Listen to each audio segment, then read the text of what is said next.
Ji, good morning all of you. जी, good morning सभी को। आज हम लोग एक क्वेश्चन देखेंगे जो बहुत इम्पोर्टेंट और अनिवार्य क्वेश्चन है। इस क्वेश्चन को हम लोग 12th क्लास से वर्ग क्लास 12 से हम लोग क्या करते हैं, पढ़ते आ रहे हैं, देखते आ रहे हैं, समझते आ रहे हैं। और ये क्वेश्चन ऐसा क्वेश्चन है जो लाइफ में क्या है, इसको जानना अनिवार्य है और किसी भी एग्जाम के लिए क्या है, एक क्वेश्चन इंपॉर्टेंट है। साइंस में बायोलॉजी में हम क्या है, बायोलॉजी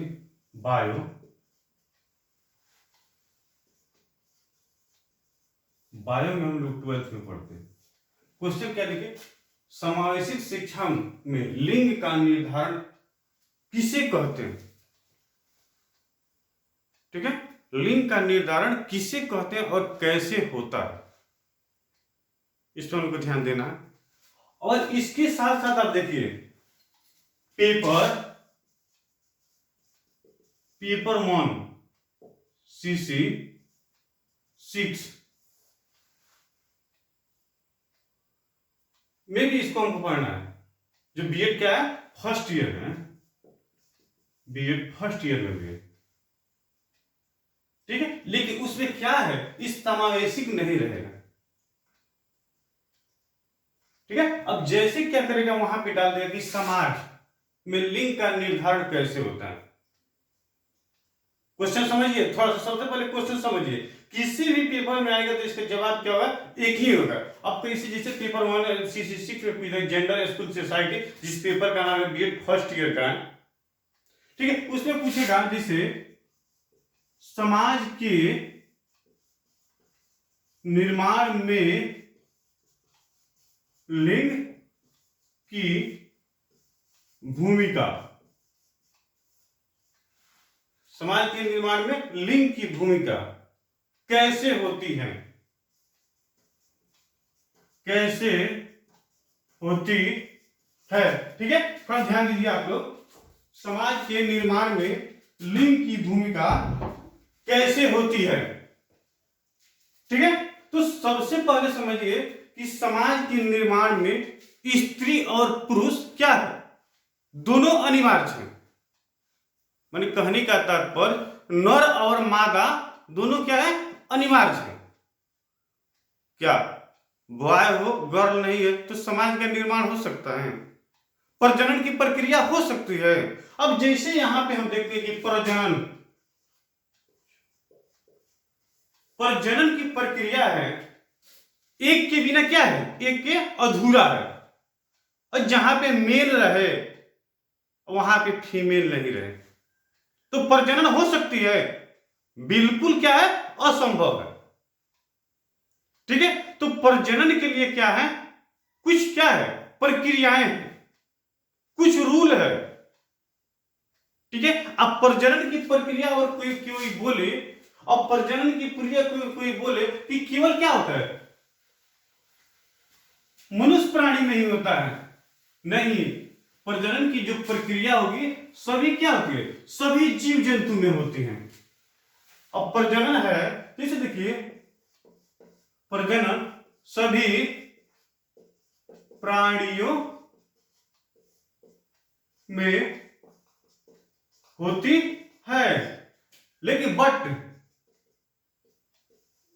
अलग अलग। ध्यान दिए जी, ध्यान दिए। कहने का तात्पर्य है कि प्रजनन की प्रक्रिया क्या होती है, सभी में होती है, सभी जीव जंतु में क्या होती है, प्रजनन की प्रक्रिया होती है, लेकिन क्या होती है, अलग अलग तौर तरीके के अनुसार होती है। ठीक है, तो सबसे पहले तो हम यहां पे जाने क्या कि लिंग क्या है, इसका निर्धारण कैसे होता है।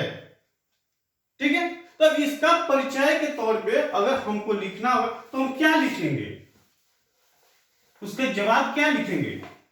और उसमें क्या होता, आप लोग नाम सुने होंगे ये x और xy, जिसको हम लोग क्या बोलते हैं, गुण सूत्र बोलते हैं, या इसको हम बोलते हैं क्या, क्रोमोसोम। क्रोमोसोम या क्रोमोजोम के नाम से भी जाना जाता है इसको। ठीक है, इसको क्रोमोसोम या क्रोमोजोम के नाम से भी जाना जाता है। ठीक है, एक क्या होता है, एक जगह होता है एक्स एक्स गुणसूत्र और एक जगह क्या होता है एक्स एक्स वाई गुणसूत्र। तो एक्स एक्स वाई गुणसूत्र किसमें होता है और एक्स एक्स गुणसूत्र किसमें होता है। तो आप लोग मादा का नाम सुने होंगे, मादा, इसका मतलब क्या होता है नर। तो जो नर होगा उसमें क्या होगा एक्स वाई गुणसूत्र होगा, और जो मादा होगी उसमें कौन कौन से गुणसूत्र होगा एक्स एक्स गुणसूत्र होगा। लेकिन बट किसके लिए ये, पुरुष प्रजाति के लिए, पुरुष जाति के लिए ये प्रक्रिया क्या होगी, ये जो रूल होगी, ये जो नियम होगी क्या होगी, इस प्राणी के लिए क्या है प्रजनन में प्रक्रिया में ये लागू होगी। अब नर का मतलब क्या होता है और मादा का मतलब क्या होता है, जी संदीप बोलो। नर क्या होता है, मादा क्या होता है, मेल समझते हो, फीमेल समझते हो। यहां भी क्या होते हैं, बहुत बच्चे ऐसे होते हैं जो कंफ्यूज हो जाते हैं, जी नर क्या होता है और मादा क्या होता है।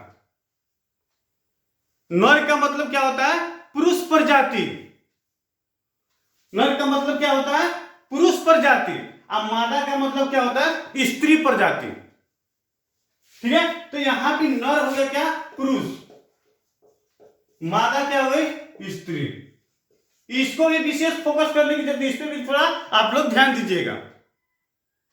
ठीक है, ये क्वेश्चन क्या है बहुत इंपॉर्टेंट क्वेश्चन है, ये लगभग समझिए कि ऑल पेपर को मिलाकर इसे क्वेश्चन को तैयार किया गया।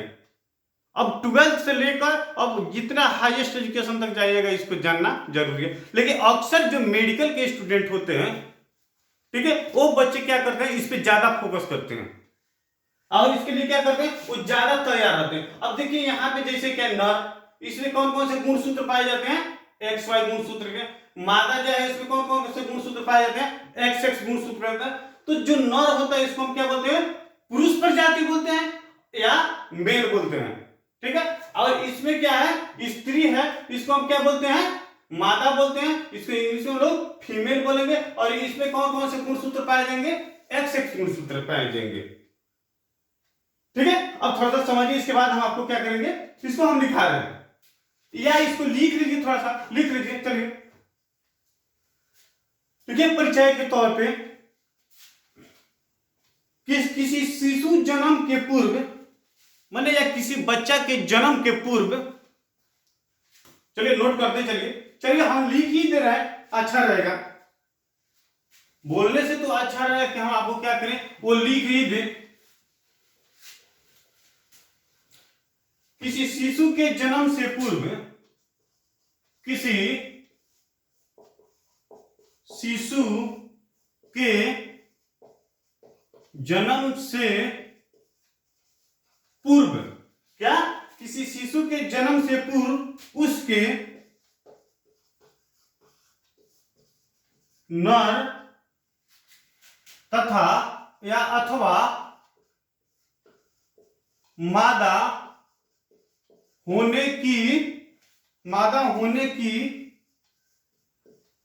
जानकारी, क्या मादा होने की जानकारी करना या भविष्यवाणी करना, जानकारी करना लिंग निर्धारण कहलाता है। ठीक है, लिंग निर्धारण क्या कहता है कहलाता है। ठीक है, किसी शिशु किसी बच्चा को जन्म लेने के पहले हमें अनुमान लगाना क्या कहता है लिंग निर्धारण कहता है। ठीक है, कि क्या होगा, वो तो क्या है गर्भ में है यूट्रस में है, लेकिन उसको हम क्या करते हैं अनुमान लगाते हैं कि वो लड़का है या लड़की, उसको क्या बोलते हैं लिंग निर्धारण कहते हैं, लिंग परीक्षण कहते हैं। ऐसे भी आप लोग बोलचाल में सुने होंगे कि हम लोग जाते हैं अल्ट्रासाउंड कराने, तो हम लोग क्या करते हैं वहां पे डॉक्टर से बोलते हैं आप परीक्षण करके बताइए कि लड़का है कि लड़की। तो वहां पे क्या लिखा रहता है कि लिंग परीक्षण कराना क्या है, कानूनन अपराध है, लेकिन फिर भी हम लोग क्या करते हैं, कराते हैं उसको। ठीक है, इसी में कुछ और जोड़ लीजिए। लड़कों में XY गुणसूत्र पाए जाते हैं, बॉय, लड़कों में XY गुणसूत्र पाए जाते हैं, बट लेकिन लड़कियों में XX गुणसूत्र पाए जाते हैं। ठीक है, लड़कियों में क्या होते हैं, XX गुणसूत्र पाए जाते हैं, लेकिन देखिए कुछ पहलू ऐसे हैं जो दोनों में क्या होते हैं, समान होते हैं। ठीक है, कुछ पहलू ऐसे हैं जो क्या होते हैं, दोनों में एक समान होते हैं। अब देखिए हम आपको बता रहे हैं, अब गुणसूत्र की बात हुई तो कितने गुणसूत्र के टोटल होते हैं, कितने गुणसूत्र होते हैं, 23 गुणसूत्र होते हैं, 23 गुणसूत्र पाए जाते हैं, लेकिन बट इसमें 22 ऐसे होते हैं जो स्त्री हो या पुरुष हो, दोनों में क्या होते हैं, समान पाए जाते हैं। वो क्या है, मेल हो या फीमेल हो, दोनों में क्या है, एक समान पाए जाते हैं, बराबर से। लेकिन एक ही गुणसूत्र होता है, गुणसूत्र जिसके माध्यम से लिंग का निर्धारण होता है। ठीक है, वो कौन गुणसूत्र है, वाई गुणसूत्र। अब देखिए कि X X X Y तीन क्या है, लगभग एक समान है, एक क्या है, उसके ऑपोजिट है। तो वाई गुणसूत्र जो होता है उसी के माध्यम से क्या होता है, लिंग का निर्धारण होता है। ठीक है, यहां तक किसी को कोई आपत्ति, कोई दिक्कत? तो नोट के तौर पे आप लिख सकते हैं कि नर का वाई का गुणसूत्र ही तथा मादा का लिंग का निर्धारण करता है। ठीक है, इसको लिख लीजिए नोट के तौर पे, नोट के तौर पर लिखिए, नर का गुणसूत्र वाई, नर का गुणसूत्र वाई लिंग का निर्धारण करने में महत्वपूर्ण भूमिका होती है। ठीक है, लिंग का निर्धारण करने में महत्वपूर्ण भूमिका होती है।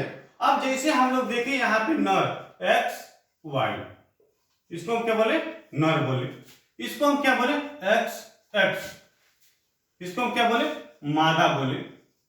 मतलब कहने का मतलब क्या, स्त्री, ध्यान दो, इसको क्या बोले, पुरुष, इसको क्या बोले, मेल, इसको क्या बोले, फीमेल। थोड़ा ध्यान दीजिएगा, विशेष फोकस। ठीक है, नर का मतलब पुरुष, पुरुष तो समझते हैं, मेल का मतलब पुरुष, स्त्री, मादा, फीमेल। माने इसका मतलब क्या हो गया, ये हो गया क्या, लड़का, ये हो क्या, लड़की।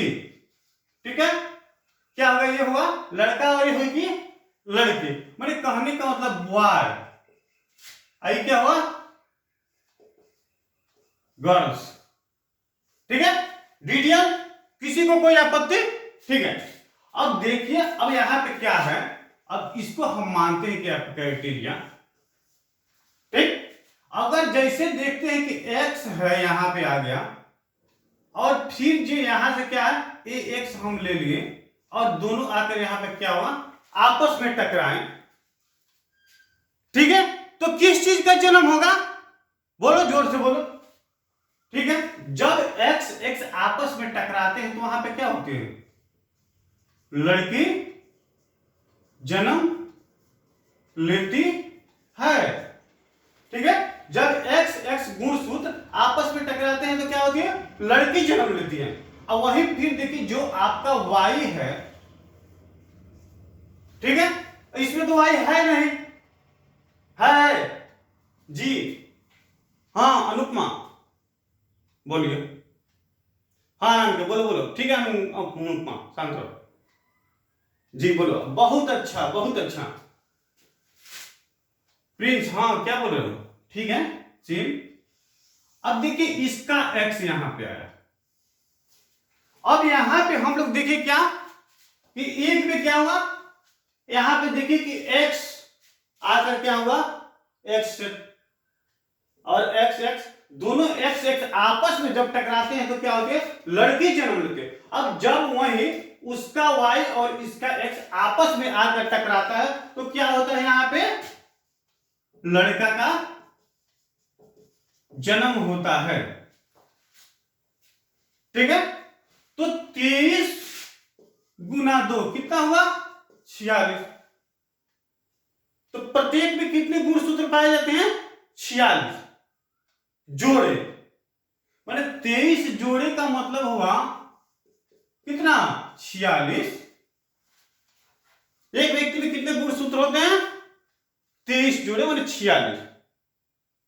ठीक है, जिसमें से 23वां जो होता है उसी के माध्यम से, उसके माध्यम से क्या होता है, लिंग का निर्धारण होता है।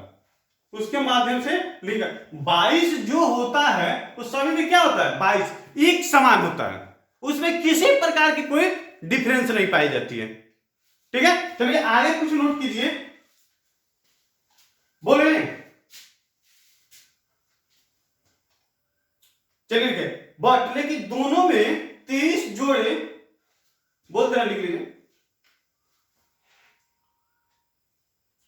लेकिन दोनों में 23 जोड़े क्रोमोजोम की संख्या होती है या क्रोमोसोम की संख्या होती है, जिसको 46 क्रोमोसोम या गुणसूत्र कहा जाता है। 22 जो जोड़े होते हैं वह गुणसूत्र दोनों में एक समान पाए जाते हैं, दोनों में एक समान पाए जाते हैं। एक ऐसे गुणसूत्र होते हैं जिससे लिंग का निर्धारण होता है। अब लिंग का निर्धारण होता है। अब लड़का का एक्स स्पर्म, माने कहने का तात्पर्य, जब लड़का है इसका एक्स स्पर्म या शुक्राणु भी बोलते हैं। ठीक है, देखिए अब यहां पे भी ध्यान दीजिए। ठीक है, जो नर होता है उसमें क्या होता है, शुक्राणु होता है, और जो मादा होता है उसमें क्या होता है, अंडाणु होता है। क्या है, अंडाणु होता है। जो पुरुष होगा उसमें क्या होगा,